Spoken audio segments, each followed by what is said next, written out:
Assalamualaikum warahmatullahi wabarakatuh. Salam sejahtera untuk kita semua.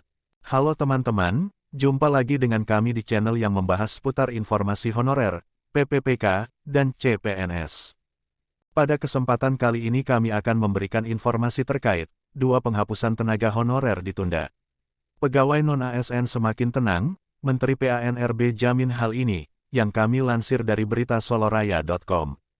Untuk itu teman-teman silahkan disimak video ini secara lengkap agar teman-teman bisa menerima informasi secara utuh dan menyeluruh.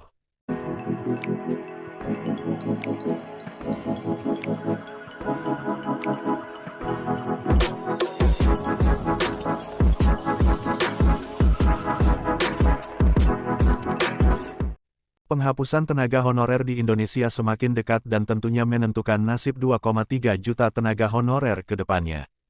Adanya penghapusan tenaga honorer ini berdasarkan surat keputusan dari pemerintah yang menyatakan tidak ada lagi tenaga honorer atau tenaga non-ASN pada November tahun 2023 mendatang. Penyelesaian tenaga honorer hingga saat ini masih didiskusikan oleh Menteri PANRB, DPR, hingga Presiden yang memberikan arahan nasib seluruh tenaga honorer.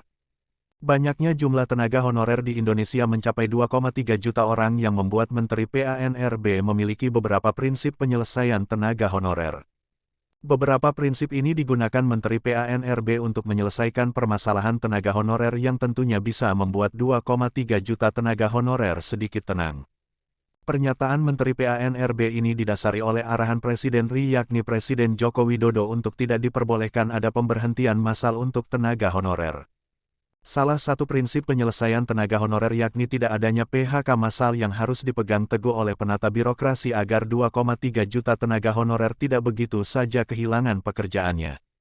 Prinsip penataan tenaga honorer yang lain yakni tenaga honorer tetap dapat bekerja dan mempertahankan penghasilan yang telah mereka terima. Ada 2,3 juta tenaga non-ASN, kalau kita normatif, maka mereka tidak boleh lagi bekerja November tahun 2023. Presiden Jokowi memberi arahan, 2,3 juta non-ASN ini harus tetap bekerja, ungkap Menteri PANRB.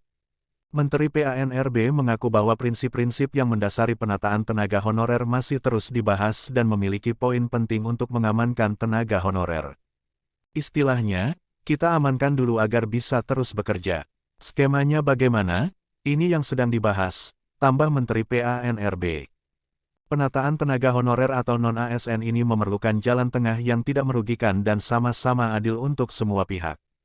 Menteri PANRB juga ungkap bahwa adanya tenaga honorer ini memang sangat membantu instansi pemerintah dalam hal pelayanan publik. Maka dari itu, penataan tenaga honorer akan diprioritaskan pada sektor dasar yakni bidang kesehatan dan pendidikan yang harus dicukupi dengan merata di seluruh Indonesia.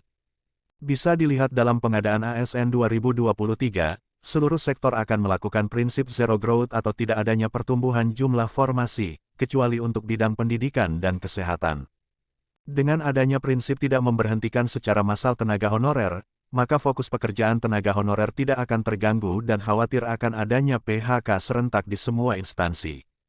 Tenaga non-ASN atau honorer juga dapat diuntungkan dalam proses rekrutmen ASN karena salah satu pertimbangan rekrutmen adalah lama pengabdian tenaga honorer.